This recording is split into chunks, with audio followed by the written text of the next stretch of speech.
বাজার থেকেও নিয়ে এসেছে চিকেন, এইখানে নিয়ে এসেছে লেগ পিস। লেগ পিসগুলো ও জলে ভিজিয়ে রেখেছে যেহেতু ফ্রোজেন ছিল।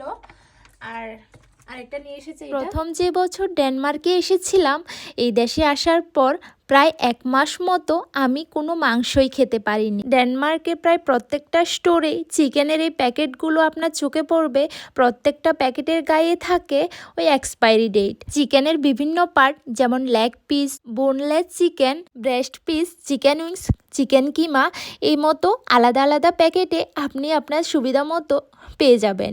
আজকে ছুটি ছিল বলে উঠতেই দেরি হয়ে গেল, তাই দুপুরে খাওয়ারও টাইম হয়ে গিয়েছে। দুপুরে খাওয়ার জন্য ডিম সেদ্ধ আর আলু সিদ্ধ করেছি, আলুগুলোকে ভর্তা করব, চিকেনটা রান্না করব আজকে রাতের জন্য আর কালকে দুপুরবেলার জন্য। মাংসের মধ্যে আমাদের দেশের মতো এদেশেও পোলট্রি মাংস, দেশি মুরগি মাংস, হাঁসের মাংস পাওয়া যায়, তবে পাঁঠার মাংসটা পাওয়া যায় না, তার পরিবর্তে ভেড়ার মাংস পাওয়া যায়। পার্থক্য শুধু একটাই, সব মাংসই হচ্ছে ফ্রোজেন। এই চিকেনগুলোর দাম নিয়েছে ওই প্রতি প্যাকেট 29 ক্রোনার করে, ভারতীয় টাকায় 300 টাকারও বেশি।